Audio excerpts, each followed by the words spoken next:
تكسمنا أبوجا صاحب wax muhiim ah ayaa maanta aan ku balmiyay waxaan rabaa in aad ganacsi aad la samaysid ninkii saaxiibka ahaa oo boosbaas ahaa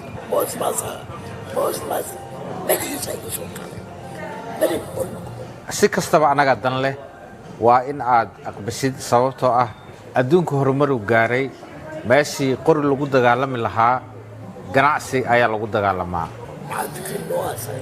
fikrad waxaa noo hayaa